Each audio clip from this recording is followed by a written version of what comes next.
할렐루야! 할렐루야! 할렐루야! 우리 옆에 분하고 인사합니다. 예수님 이름으로 축복합니다. 예수님 이름으로 사랑합니다. 하나님은 살아계시고 기적은 일어납니다. 믿으십니까? 오늘 말씀의 제목은 성령의 바람입니다. 함께 따라 하시겠습니다. 성령의 바람. 성령의 바람. 네덜란드를 풍차의 나라라고 합니다. 풍차는 멀리서 보면 꽤나 낭만적입니다. 우리나라에는 풍차가 많지 않습니다. 풍차가 있을 필요도 없기 때문에 그렇습니다. 네덜란드는 나라 전체가 해수면보다 낮은 지역이라서 대부분의 땅이 물에 잠겨 있어요. 그리고 물에 잠겨 있는 이 땅을 물을 빼기 위해서 풍차를 세워서 이 풍차가 돌면서 이 물을 밖으로 빼내기 위해서 풍차를 세울 수밖에 없었던 것이죠. 왜 풍차라고 해요? 바람으로 도는 힘을 이용하기 때문에 풍차라고 얘기를 합니다. 풍차가 바람이 불지 않으면 아무런 역할도 소용도 없어요. 이전에는 기술이 그것밖에 안 되니까 풍차를 세웠지만 지금은 이 풍력 발전기라고 하는 것을 곳곳에 세워놓지요. 이 풍력 발전기는 어마어마합니다. 그 풍력 발전기도 바람이 불지 않으면 아무런 소용도 없는 것을 우리가 알 수가 있습니다. 바람이 붑니다. 바람이 불면 동시에 변화가 일어납니다. 움직이지도 않던 것들이 움직이게 되는 것이죠. 그래서 태풍이나 허리케인이 무서운 것은 뭐예요? 바람 때문에 무서운 거예요. 감당이 안 돼요. 이 바람은 큰 위력도, 파워도, 그리고 변화의 능력도 가지고 있는 것입니다. 한반도에 140년 전에 복음이 들어왔을 때 그것은 거대한 성령의 바람이 불어온 것이죠. 그로 말미암아 이 대한민국이 변화되고 조선 땅이 변화되게 된 것입니다. 그래서 성령의 바람이라고 하는 것은 무엇이냐? 성령의 바람이 한반도에 들어옴으로 말미암아 새 시대가 열렸다고 하는 거예요. 그래서 성령의 바람은, 하나님의 성령의 바람은 새 시대를 여는 바람이었다고 하는 것이죠. 함께 따라하겠습니다. 새 시대를 여는 성령의 바람. 그래서 성령의 시대가 언제 시작되었느냐? 신학자들은 오순절 마가다락방에 성령이 임하셨을 때 비로소 성령의 시대가 시작되었다고 이야기하고 있습니다. 그런데 오순절 마가다락방에 성령이 임하셨을 때 어떻게 임하시죠? 사도행전 2장 1절로 2절 말씀 함께 하도록 하겠습니다. 오순절 날이 이미 이르매 그들이 다 같이 한 곳에 모였더니 호련히 하늘로부터 급하고 강한 바람 같은 소리가 있어 그들이 앉은 온 집에 가득하며 무엇이 임했다는 거예요? 먼저 급하고 강한 바람이 성령으로 임하셨다고 하는 것입니다. 성령이 바람같이 강하게 역사하신 거예요. 그걸 모든 사람들이 다 느끼고 알 수 있었죠. 유명한 영화가 있어요. 바람과 함께. 다 알고 있네. 어떻게 알았어요, 여러분? 바람과 함께 사라지다. 안 본 사람도 있고 못 본 사람도 있어도 제목은 다 알아요. 참 제목을 잘 붙였어요. Gone with the wind. 영어는 이 제목이 그런데 한국 제목이 너무 멋진 것 같다. 바람과 함께 다 사라지다. 그런데 바람은 모든 것을 사라지게도 하지만 모든 것을 새롭게 하기도 한다는 것이죠. 오순절 마가다락방에 바람같이 성령이 임하셔서 새로운 성령의 시대가 열렸다고 하는 것입니다. 그래서 성령의 시대가 시작되었다. 그런데 이전에도 구약 성서에도 성령이 역사하셨죠. 성령으로 충만한 사람이 있었죠.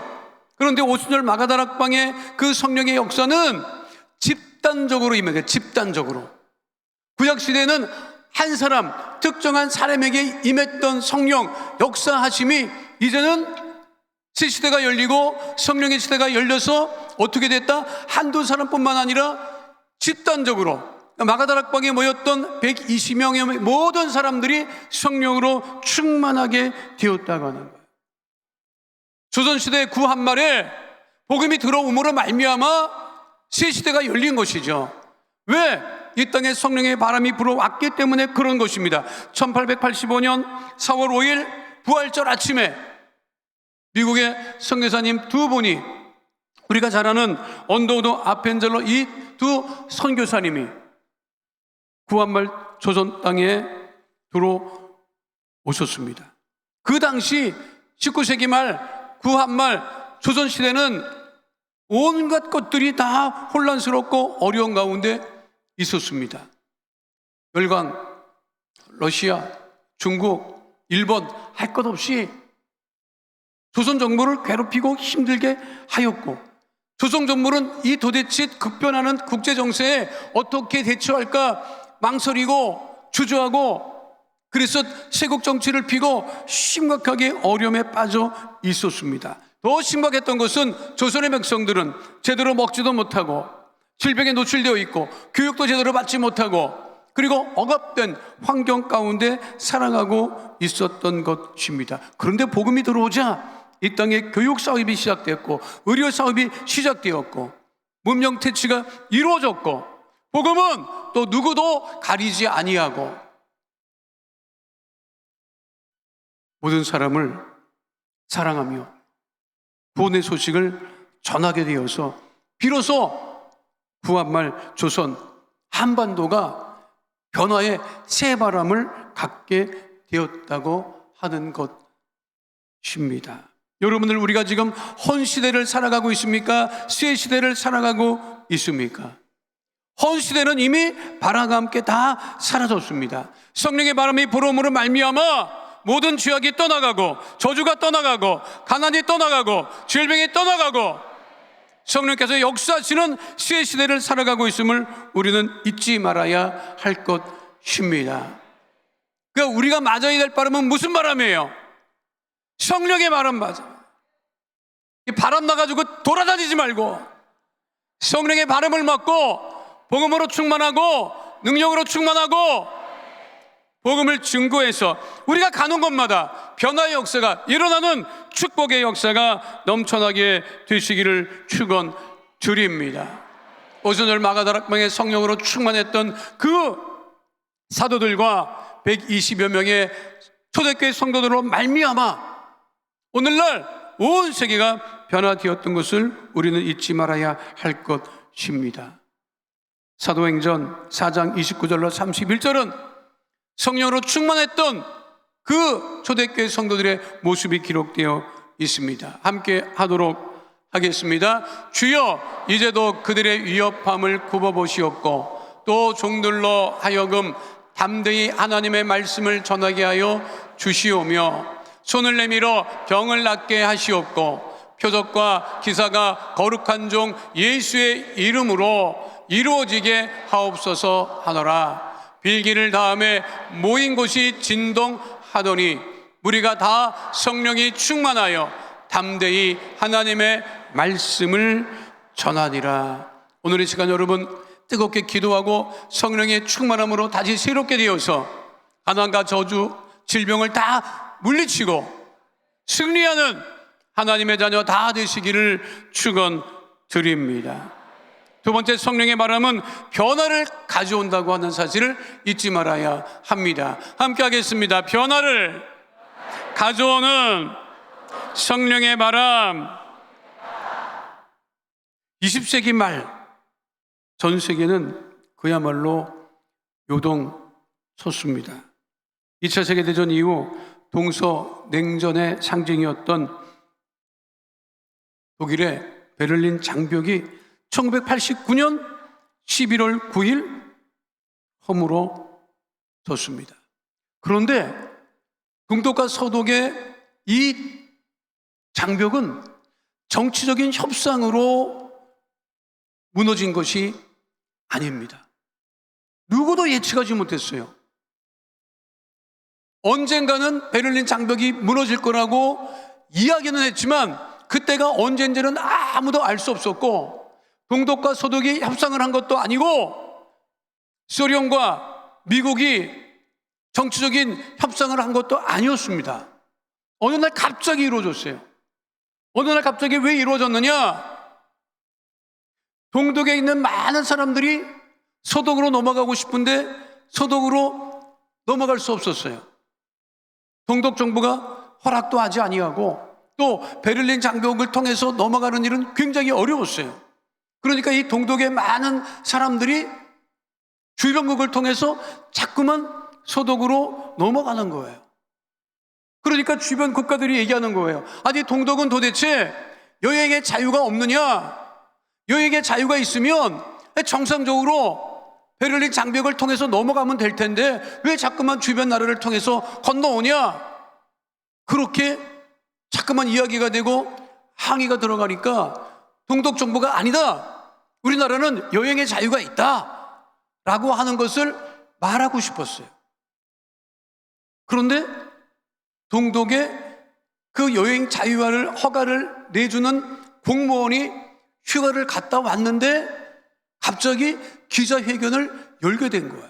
무슨 기자를 열게 됐느냐? 동독이 여행 자유화가 있다 다시 확인하는 기자회견을 열게 됐어요. 그런데 이 담당 공무원은 이 진행된 과정을 휴가 갔다 오느라고 잘 몰라. 그러니까 정부에서 써준 대로 읽고만 있는 거예요. 내용이 뭐냐? 동독은 여행 자유화가 있는 나라이다. 이거 늘상 해왔던 거예요. 그런데 거기 참석했던 한 외신 기자가 물어봤어요. 진짜냐? 여행 허가 내줄 수 있느냐? 여행 자유화가 이루어지느냐? 이루어진다. 그 언제부터냐? 그러니까 거기에 자기가 갖고 온 문서에는 언제부터인지가 안 나와 있어요. 그러니까 동독 담당관이 공무원이 그랬어요. 지금부터입니다. 그렇게 얘기를 했어요. 그러니까 그 소식이 전해지니 지금부터입니까? 그걸 외신 기자가 기사에 냅니다. 동독이 오늘부터 여행 자유가 있다. 그리고 이제 쓴 거예요. 동독의 시민들은 자유롭게 서베를린으로 넘어갈 수 있다. 그러니까 그 소식을 들은 동독 사람들이 다 서독으로 넘어가겠다고, 친지들 방문하겠다고 때를 지어서 베를린 장벽으로 물려가기 시작했어요. 그런데 그 베를린 장벽을 지키고 있었던 독일의 병사들은 몰랐어요. 근데 사람들이 막 잔뜩 밀고 내려오는 거예요. 그러니까 동독의 병사들이 못 넘어간다 얘기를 하니까 이 동독 시민들이 외치는 거야. 너 소식 못 들었어?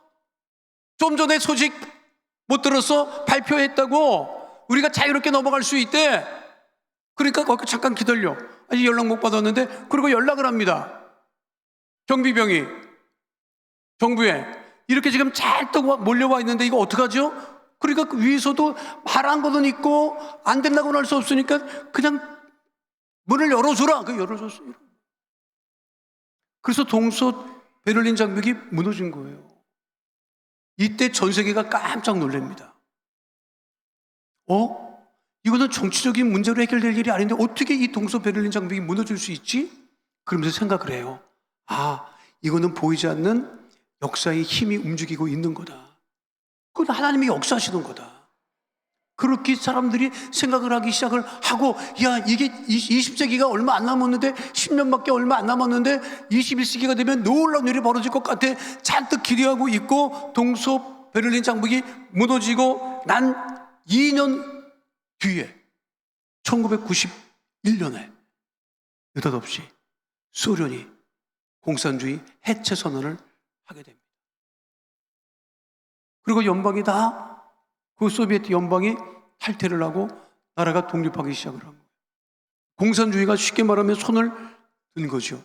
사람들이 전 세계 사람들이 더 놀래 자빠졌죠. 야, 어떻게 이런 일이 벌어지느냐.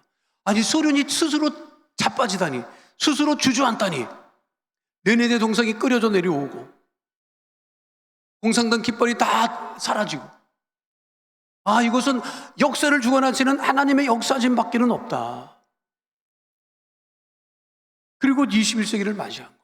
그런데 91년 구소련 연방이 해체되기 직전에 무슨 일이 벌어지느냐. 91년 1월 독일의 락밴드 중에 스콜피온스라고 하는 락밴드가 있어요. 이 친구들이 원래는 러시아 모스크바에서 공연을 하기로 되어 있는데 그때만 해도 공산 정권에서 허락을 안 합니다. 허락을 안 해서 낙심하고 있는데 모스크바를 방문했다가 그 중에 한 스콜피온스의 락밴드 멤버가 어떤 영감을 받아요. 아, 자기가 모스크바의 고르키 공원도 지나가고 병사들이 행진하는 것을 보는데 변화의 바람을 느끼기 시작을 합니다. 가수가, 락밴드 중에 한 멤버가, 그리고 노래를 작곡을 하고 발표를 하지요. 그게 제목이 뭐냐? Wind of Change라는 거예요. 변화의 바람이라고 하는 곡입니다. 가사를 잘 보세요.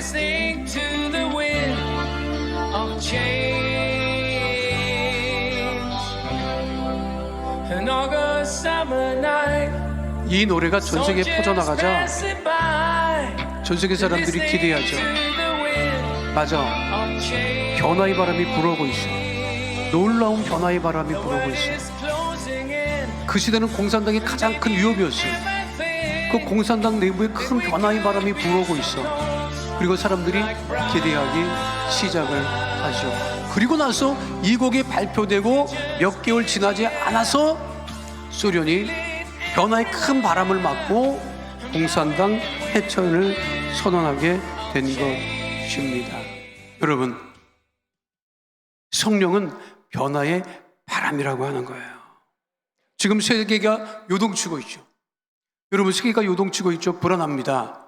그러나 우리 하나님의 자들은 결코 불안해할 이유가 없습니다. 지금이야말로 성령의 강력한 바람이 불어오기 일보 직전이라고 하는 거예요. 미국도 혼란에 빠져 있어요. 러시아도 혼란에 빠져 있어요. 그것은 무슨 징조예요? 성령의 강력한 바람이 다시 불어온다고 하는 징조인 거예요. 세계는 사람의 손으로 해결하지 못합니다. 그러나 하나님께서 역사하시기 때문에 성령의 바람이 불어오면 모든 분열과 다툼이 다 사라지고 모든 것이 새롭게 됨을 잊지 않는 하나님의 자녀 다 되시기를 축원드립니다. 그래서 고린도후서 5장 17절에 바울은 이렇게 분명하게 선포하고 있는 것입니다. 함께합니다. 그런즉 누구든지 그리스도 안에 있으면 새로운 피조물이라 이전 것은 지나갔으니 보라 새 것이 되었도다. 언제 우리가 새 것이 됩니까? 국가가 언제, 세계가 언제 새롭게 됩니까? 성령의 바람이 불어올 때, 변화의 성령의 바람이 불어올 때 모든 것이 새롭게 됨을 잊지 않는 하나님의 자녀 다 되시기를 축원드립니다. 이게 오늘 개인도 마찬가지예요. 제가 1984년에 여도순복음교회 주일 육부 교사로 봉사를 하고 있었습니다. 그때 주일학교 5부 6부 아이들이 처음으로 여름 수련회를 기도원으로 올라왔어요. 제 기억에 1983년이 1회였던 것으로 기억해요. 그 다음 해가 됐는데 그때 이 기도원 대성전 공사하고 있었을 때 이거 없었어요. 그때는 여러분 지금 감사해야 돼. 그때 우리가 아이들을 데리고, 아이들 한 2,000명 데리고 주일학교 6부 아이가 2,000명 정도 됐어요. 근데 여러분, 기도원이 그냥 군대 막사보다 못했어. 알아요? 기억하시는 분 있을지 모르겠는데 그때는 성전이 그냥 바닥은, 성전에 들어가면 바닥은 비닐장판이야. 비닐장판이었어. 한여름에 에어컨 일하는 것은 구경도 못해. 사회에서도 에어컨이 거의 없었어. 오로지 금성 선풍기, 그것도 그 큰 성전에 하나. 그때 아이들이 어디서 저녁 시간에 성령 대막을 했느냐면 실로암 성전이라고, 지금 그거 없어졌더라고요. 여기 기도 밑에 내려가면 선교센터 그 옆에 얕은 언덕이 있어요. 지금도 있지. 그 언덕 옆에 실로암 성전이 있었고, 그곳에 기도원 종탑이 있었어. 거기에 실로암 성전이 있었는데 크지 않았어요. 아이들이 들어가서 저녁 때 성령 대막회를 그때 한 3시간씩 했거든요. 3시간씩 하는데 정말 들어가서 앉아있으면 강대상에만 말씀 선포하시는 강사 목사님 뒤에만 선풍기가 하나요. 더운데 그 아이들이 거기 2,000명이 들어가서 성령 대막회를 하면요, 이 열기가 그때 티 입고 예배를 드리면, 그거를 예배 마치고 짜면 물이 정말 줄줄줄 흐를 정도였어요. 그런데도 뭐 더운 걸 압니까? 뭘 압니까? 거기 들어가서 예배를 드리는 거야. 초등학교 6학년 아이들이. 그 아이들이 믿음이 얼마나 있으면 있겠어요. 근데 우리 반 아이 중에 하나가 정말 천지를 불가하지 못하는 애가 하나 있었어요. 이 녀석은 도대체 왜 왔는지를 모르겠어.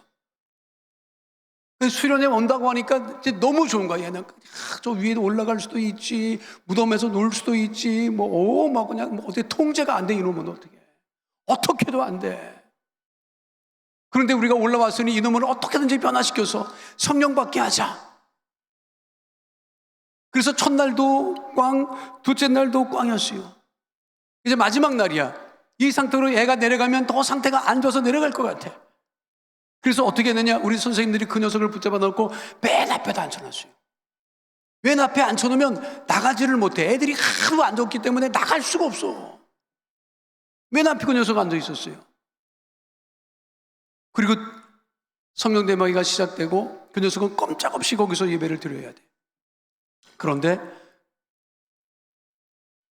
강사 목사님 설교 마치고 나면 안수기도를 해줬어요. 통수기도 시키고 안수기도를 해줘. 그러면 맨 앞에 있는 녀석들은 안수기도를 몇 번씩이나 받아. 제일 강사 목사님 안수받고 선생님들이 기도할 때마다 앞에서부터 기도해 주니까 기도를 받는다.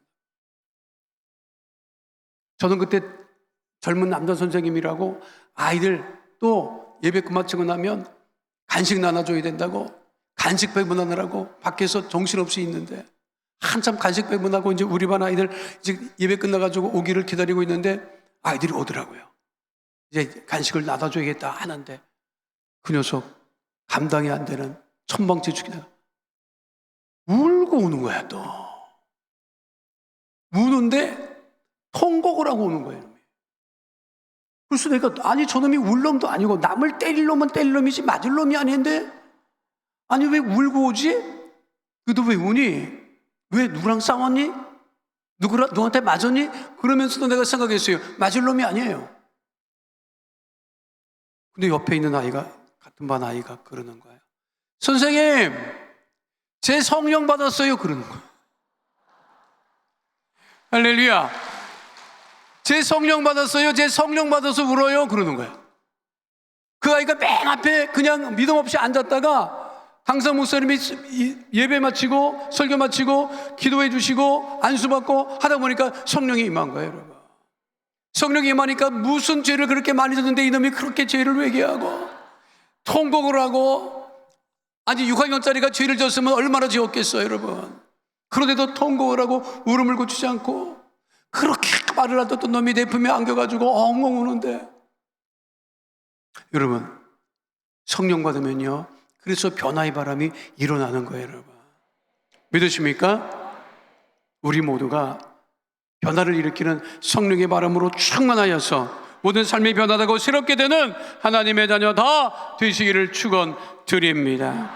마지막 세 번째는 성령의 바람은 생명과 희망을 가져오는 바람이 성령의 바람이라고 하는 거예요. 따르겠습니다. 생명과 희망을 가져오는 성령의 바람.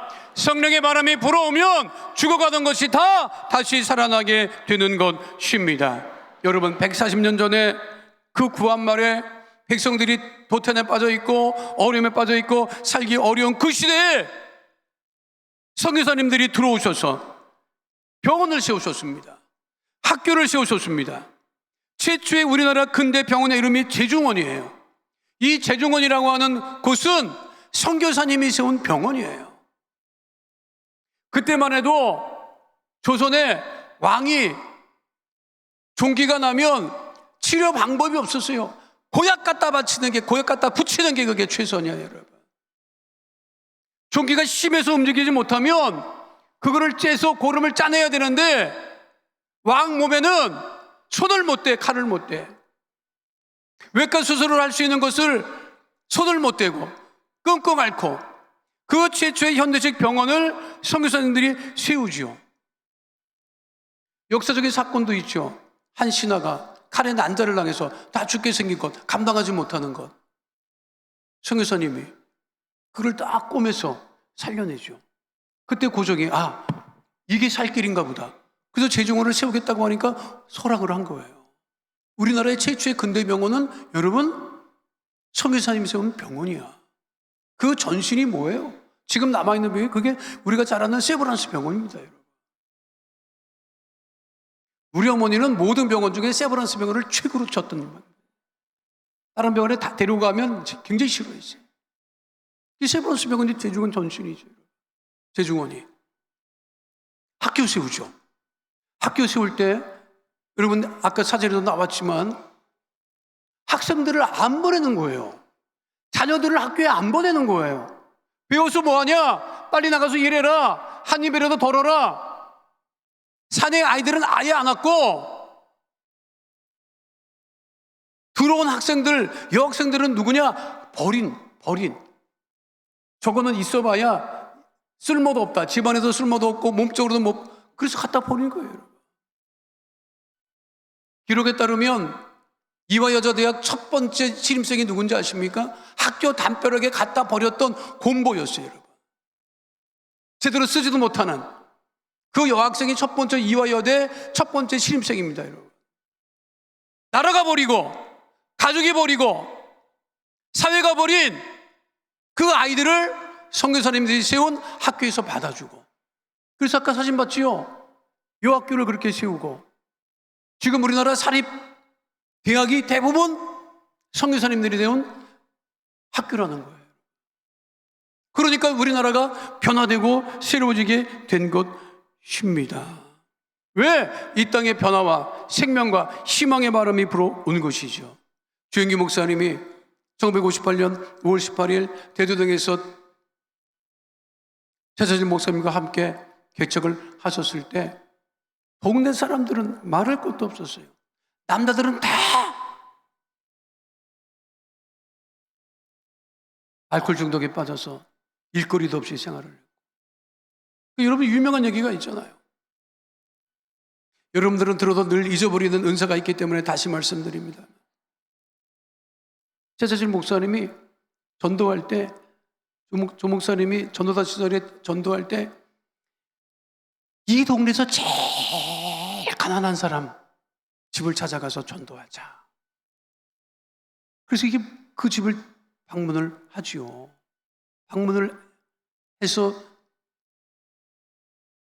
가보니까 집도 아니야.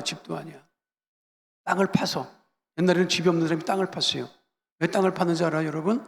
땅을 파면 조금 좀 따뜻해. 그래서 땅을 파요.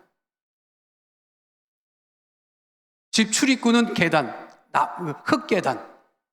그리고 집 출입구 대문은 거적대기. 그 집에 또 애들은 얼마나 많이 낳는지,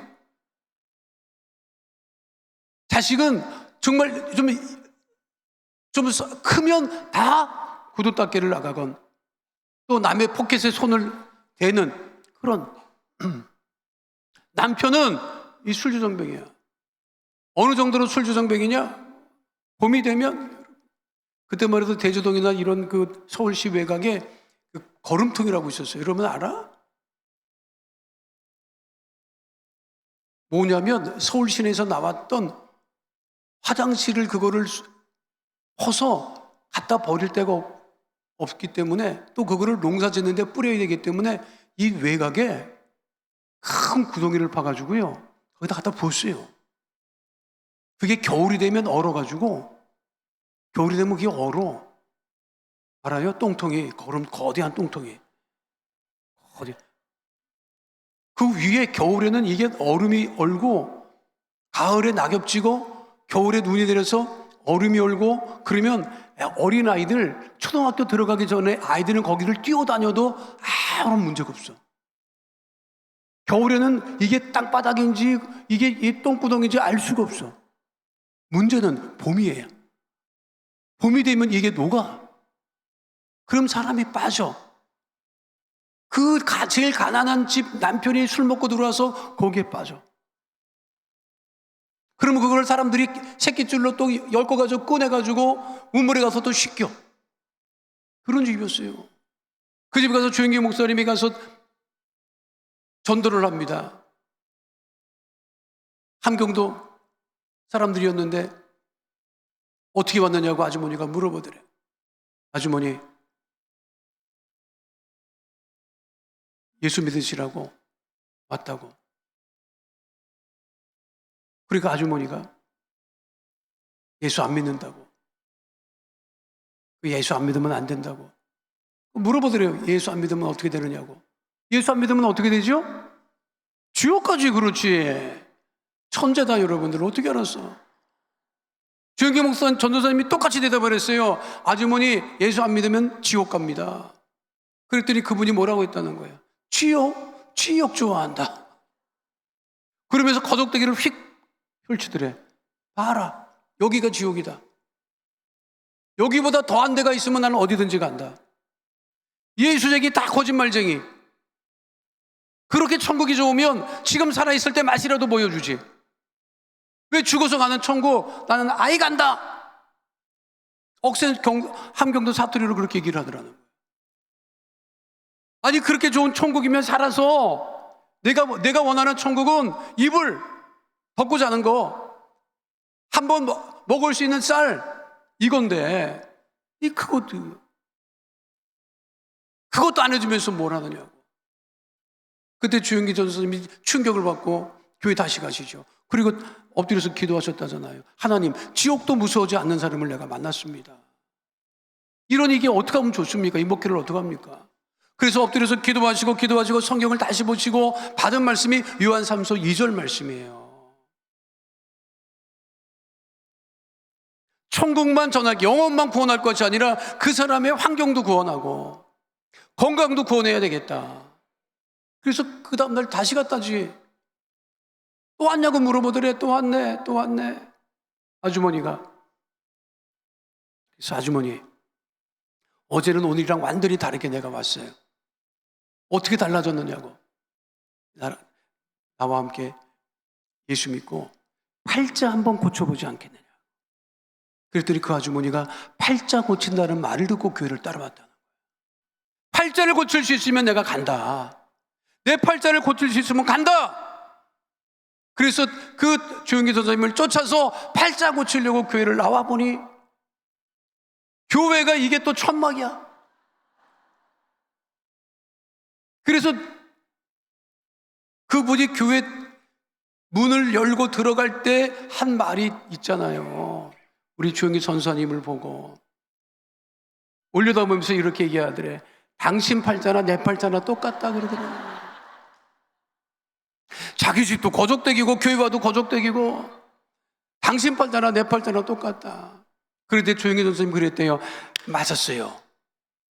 아주머니 말이 맞았어요. 아주머니 팔자나 내 팔자나 똑같아요. 여기 들어가서 예수님 만나서 팔자 한번 고쳐봅시다. 그래서 그 분이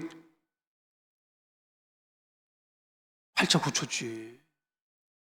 근데 그 남편이, 그 아주머니는 나와서 예수를 믿었는데 그 남편이 안 믿어. 남편이 또 안 믿어. 남편은 맨날 술 먹고 다녀. 그리고 뭐 똥통에 그냥 틈만 나면 빠졌다 나와. 하루는 예배 드리는데 그분이 또 쫓아왔대요.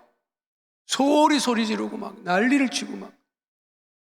벌써 술이 이만큼 채웠었대. 그러면서 하는 말이, 니들이 난 술 끊으라고 기도한다며. 근데 그날부터 술맛이 더 좋아졌다. 기가 막히더래요. 알코올 중독에서 빠지라고 기도했더니 그분은 술맛이 그날부터 더 좋아졌다는 거예요. 횡패를 부리고.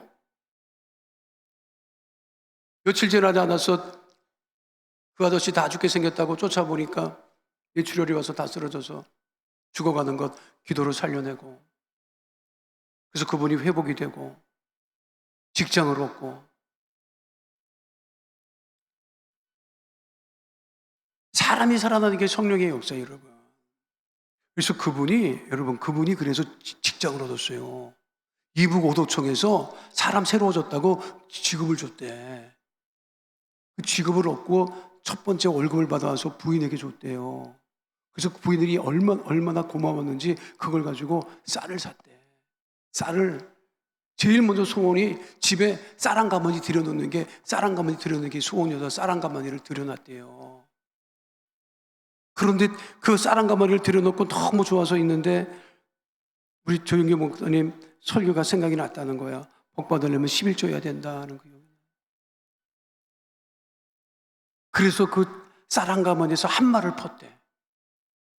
한 마를 퍼서, 그 쌀을 한 마를 퍼서 수요일 저녁 예배인데 오신다고 그거를 가지고 그거를 안고 오는데 이게 발걸음이 안 떨어지는 거예요.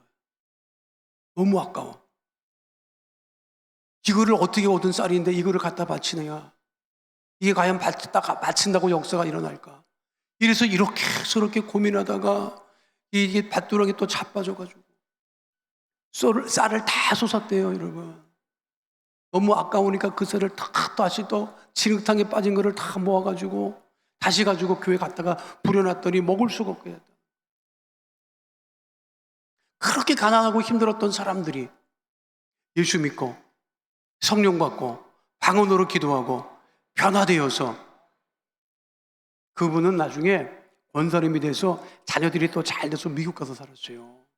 그래서 목사님이 미국의 성에 있다가 그 지역을 들으면 그 권사님 집에 가서 저녁 식사를 하셨대. 그럼 저녁 식사를 다 이렇게 차려서 내놓으면서 그 권사님이 보통이 아니야. 조 목사님이 그렇게 얘기를 했대요. 이렇게 예수 믿고 잘 돼서 이 아주머니가 권사님이 돼서 자녀들이 미국 가서 이렇게 자리 잡고 성공해서 사니 얼마나 좋은가 싶어서 말씀을 하셨대, 조 목사님이. 권사님, 내 말 듣고 예수 믿고 팔자골치기를 잘했지요. 그렇게 얘기를 했대. 그랬더니 그 권사님이 보통이 아니라니까 웃으면서 조 목사님한테 그러더래. 목사님도 나 만나서 팔자골치기를 잘했죠. 그렇게 얘기를 했대.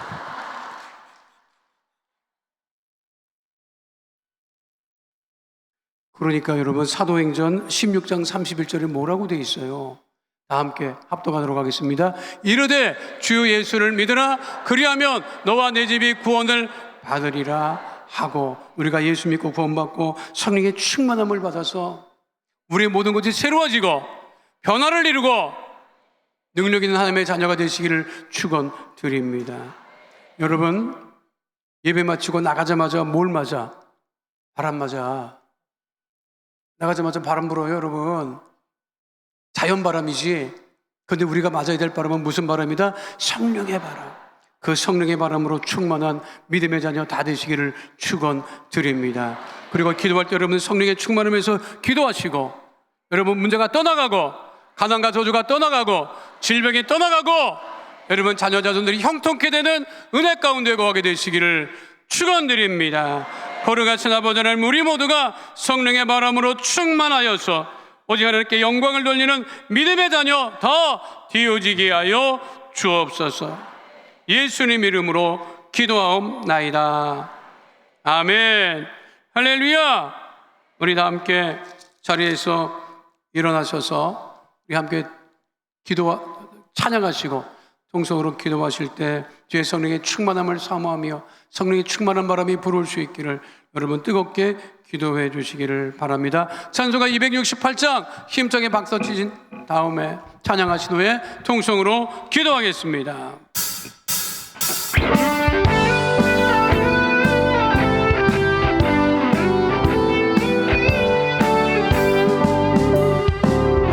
예수 잘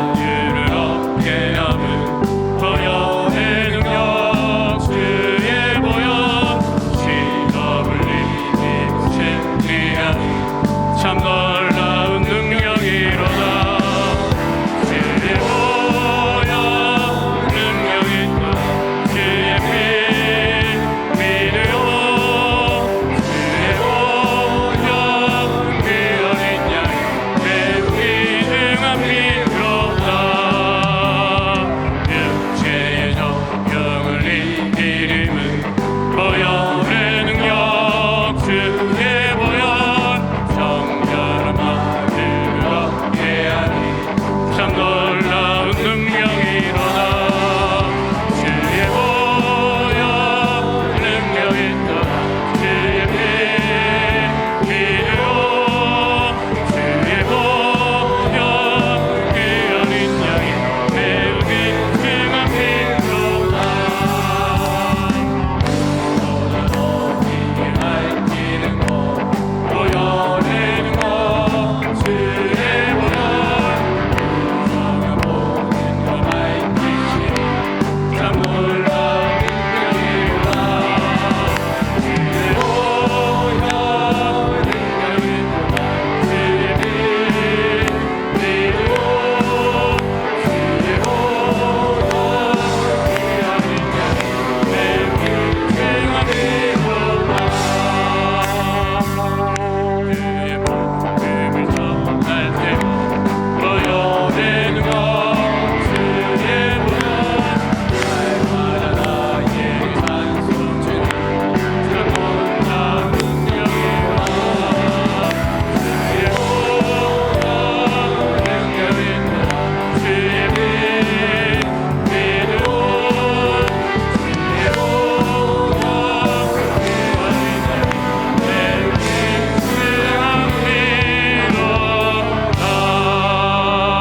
주여 삼창하시고 통성으로 기도하겠습니다. 주여 주여